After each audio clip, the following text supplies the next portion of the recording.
사람은 누구나 다 행복하기를 원합니다. 그리고 그 행복은 외부적인 환경에 의해 좌우된다고 생각합니다. 예를 들면 가진 것이 많으면 행복할 것으로 생각합니다. 어떤 사람은 좋은 배우자를 만나면 행복할 것으로 생각합니다. 또 어떤 사람은 좋은 집을 사면 행복할 것으로 생각합니다. 또 어떤 사람은 맛있는 음식을 먹으면 행복할 것으로 생각하죠. 이처럼 사람마다 조금씩 생각은 다르겠지만 공통적인 것은 모두 환경에 영향을 받는다는 것입니다. 그런데 우리의 이런 생각을 뒤엎는 이야기가 있습니다. 본문에 나오는 포도원 품꾼들 이야기입니다. 내용을 읽어보면 크게 두 부류의 사람이 있습니다. 같은 포도원에서 일했는데 한 부류의 사람들에게는 감사와 행복이 있고 다른 부류의 사람들에게는 감사와 행복이 없습니다. 여러분 신기하지 않습니까? 사람들은 보통 앞서 말씀드린 바와 같이 행복은 환경에 의해 좌우된다고 생각합니다. 그런데 여기 반전이 있습니다. 환경은 똑같은데 행복한 사람이 있고 그렇지 않은 사람이 있습니다. 왜 이런 일이 생겼을까요? 같은 환경인데 어찌하여 한 그룹의 사람은 행복하고 다른 한 그룹의 사람은 행복하지 않은 것일까요? 이제 가장 행복한 사람은 어떤 사람인지 살펴보면서 함께 은혜를 받겠습니다. 자, 가장 행복한 사람은 어떤 사람입니까? 첫째로 자신의 상태를 잘 아는 사람입니다. 포도원 주인은 품꾼을 얻어 포도원에 들여보내려고 수시로 인력 시장에 나갑니다. 이른 아침에도 나가고 오전 9시에도 나가고 정오에도 나가고 오후 3시에도 나가고 심지어는 오후 5시에도 나갑니다. 주인은 나갈 때마다 품꾼들을 채용했고 그들을 포도원에 들여보냈습니다. 포도원 주인에게 오후 5시에 품꾼으로 부름받은 사람들의 마음을 헤아려 보려고 합니다. 주인이 그들을 보았을 때 그들은 쓸쓸한 모습으로 서 있었습니다. 그래서 포도원 주인은 그들에게 물었죠. 너희는 어찌하여 종일토록 놀고 여기 서 있느냐? 그때 그들은 이렇게 대답했습니다. 우리를 품꾼으로 쓰는 이가 없기 때문입니다.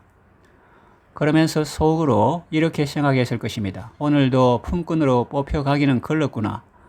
오늘도 빈손으로 집에 돌아가야 하나? 일 못 나간 지가 벌써 며칠째인데 집에는 아픈 아내와 굶주리는 아이들과 병든 노모가 있어 식구들 볼 면목이 없구나. 그런데 이게 웬일입니까? 포도원 주인이 의외의 말을 합니다. 7절에 보면 너희도 포도원에 들어가라 이렇게 말하죠. 지금은 해가 기울고 서산으로 뉘엿뉘엿 넘어가는 때입니다. 그런데 이런 때에 우리를 자기 포도원으로 들어가라고 하니 이게 웬 횡재입니까? 온전한 일당은 바라지도 않고 그저 자기들을 포도원 품꾼으로 불러준 것만 해도 감사할 따름이었습니다. 포도원이 인력시장과 가까이 있다고 해도 거기까지 가는 데는 시간이 좀 걸립니다. 그렇다면 포도원 밭에 들어가서 실제로 일하는 시간은 채 1시간도 안 됩니다. 그러니 그들은 어떤 마음으로 일했을까요? 아주 감사한 마음으로 일했겠죠. 작은 일도 정성을 다해서 했을 것입니다. 오늘은 드디어 일할 수 있게 되었다 하는 안도감도 있었을 것입니다. 그리고 행복했을 것입니다. 그들은 자신들이 지금 어떠한 형편에 있는지를 잘 알았기 때문에 포도원 주인이 품꾼으로 불러준 그 순간이 한없이 기쁘고 행복했을 것입니다. 그리고 포도원에 들어와서도 그 마음은 그대로 유지되었을 것입니다. 그런데 같은 포도원에서 같이 일했으면서 전혀 행복하지 않은 사람들이 있었습니다. 그들은 왜 행복하지 못했을까요? 자신들의 상태에 대한 이해가 달랐기 때문입니다. 그들은 자기들을 괜찮은 사람이라고 생각했습니다. 주인의 호의로 부름을 받은 것이 아니라 자기들에게 건강이 있고 힘이 있고 기술이 있으니까 주인에게 자기들이 필요해서 고용한 것으로 생각합니다. 주인과 대등한 입장에서 계약을 체결했고 그래서 당당하게 일하고 있다고 생각합니다. 그러니 주인에게 감사할 것이 있겠습니까? 그들은 자기들을 괜찮은 사람이라 생각하고 유능한 사람이라 생각했기에 주인이 자기들 덕을 보고 있다고 생각했습니다. 이런 사람들에게는 호의나 감사나 행복이라는 단어가 어울리지 않습니다. 근로계약이나 사용자 책임이나 노동자의 권리 같은 단어가 어울리겠죠. 이런 사람은 자기를 아주 대단한 사람으로 여기기 때문에 함께 일하는 동료들을 업신여기고 비난하고 주인에 대해서도 원망하고 불평합니다. 이런 사람이 행복할까요? 천만의 말씀이죠. 언제나 원망과 불평이 가득한 불행한 삶을 살 것입니다. 오랫동안 춥고 배고픈 노숙자 생활을 한 사람은 비바람을 막아줄 공간이 있고 따뜻한 밥 한 그릇만 있어도 감사할 것입니다. 우리가 죄인임을 알고 얼마나 비참한 상태에 처해 있는지 안다면 우리는 하나님의 부르심이 그저 감사할 따름입니다. 이런 사람에게는 참된 만족과 기쁨과 감사가 가득할 것입니다. 행복한 사람은 자신의 상태를 잘 아는 사람입니다. 둘째로 비교 대신 감사하는 사람입니다. 이른 아침 포도원의 품꾼으로 들어온 사람은 감사가 없습니다. 그들은 종일 어떻게 지냈는지 자기들 입으로 이렇게 말합니다. 12절 우리는 종일 수고하며 더위를 견뎠습니다. 그들은 그야말로 수고했습니다. 노동했습니다. 고생했습니다. 땡볕에서 뼈 빠지게 일했습니다. 그게 다입니다. 그랬기에 그들은 포도원 주인이 자기들에게 한 데나리온만 주는 것이 도저히 이해되지 않았습니다. 그들은 자기들을 오후 5시에 포도원에 들어온 사람과 비교합니다. 우리는 종일 수고하며 더위를 견뎠습니다. 그런데 나중에 온 이 사람들은 겨우 1시간밖에 일하지 않았습니다. 그런데 그들을 우리와 같이 대우하다니요. 포도원 주인, 이거 너무한 것 아닙니까? 당신 잘못한 거 아닙니까? 그런 뉘앙스였습니다. 그들의 비교는 동료 품꾼에 관한 판단과 주인에 대한 원망으로 나타났습니다. 그러니 행복할 리가 있겠습니까? 그 마음 상태가 지옥이죠. 반면에 나중에 포도원에 들어온 사람의 마음은 어떠했을까요? 자기들은 주인이 품삯을 얼마 주든지 개의치 않았을 것입니다. 불러준 것만 해도 어딘데 라고 생각했을 것입니다. 그런데 받고 보니 이게 웬일입니까? 한 데나리온이었습니다. 그것은 그 당시에 일꾼들이 받는 온전한 품삯이었습니다. 그러니 깜짝 놀랐겠죠? 혹시 이거 잘못 준 건 아닐까? 그런데 같은 시간에 포도원에 들어왔던 다른 동료들도 다 한 데나리온씩 받는 겁니다. 아, 주인이 내게 실수로 준 것은 아니구나. 의도적으로 이렇게 주신 것이구나. 세상에 이렇게 고마울 때가 있나 라고 생각하며 그들은 마음으로 감사했고 또 감격했고 행복했을 것입니다. 먼저 온 사람 중에 혹 이렇게 생각하는 사람이 있었다면 그 또한 행복했을 것입니다. 내가 나중에 온 저 사람을 아는데 그 사람은 가정 형편이 정말 어려워. 내가 도와줘도 도와줘야 할 텐데 이 포도원 주인이 저 사람을 품꾼으로 사용해 주니 나는 정해진 일당을 받아서 좋고 저 사람도 일당을 받게 되니 기분이 2배로 좋으네. 내가 다 감사하네. 여러분은 동료를 판단하기보다는 칭찬하고 격려하는 사람이 되시기를 바랍니다. 그리고 주인을 원망하기보다는 주인의 선함을 선함으로 받아들이는 지혜롭고 복된 사람이 되시기를 바랍니다. 비교하면 비참해진다는 말이 있죠. 행복한 사람은 비교하는 사람이 아니라 감사하는 사람입니다. 셋째로 주인의 은혜를 아는 사람입니다.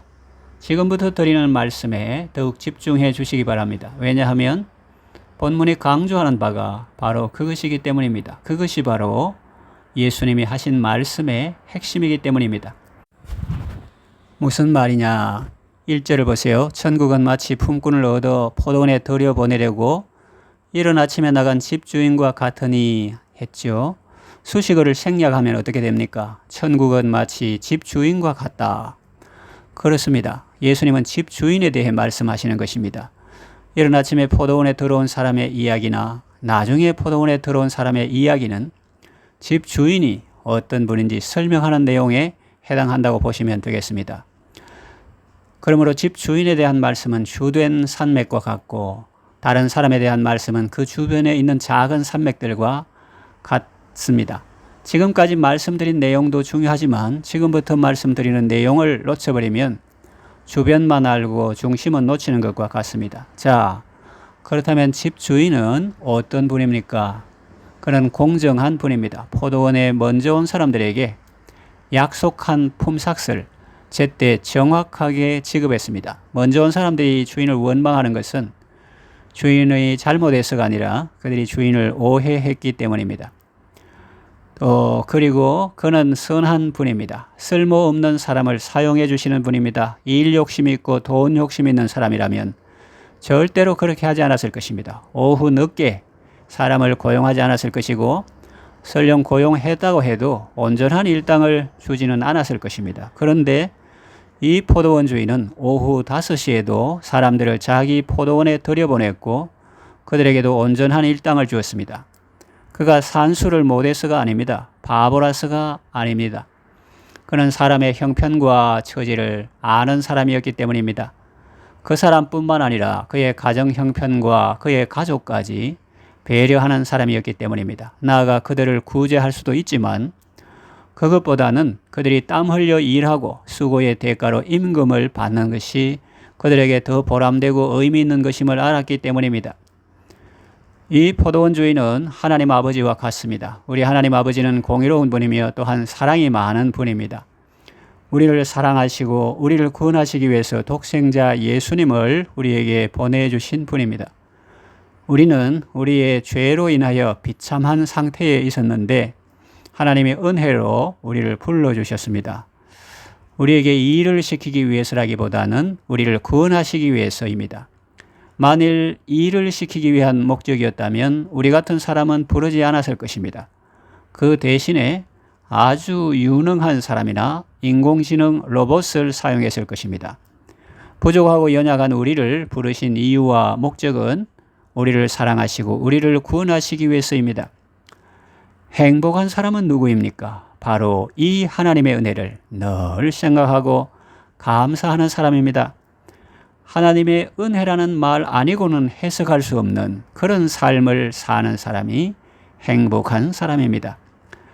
나 같은 죄인 살리신 그 은혜에 대한 놀라움, 하늘과 땅의 모든 권세를 가지시고 성령으로 내주하시며 세상 끝날까지 나와 함께 하시며 도와주시는 그 사랑과 그 은혜에 대한 감격 속에 살아가는 사람은 매일 행복하고 어디서나 행복합니다.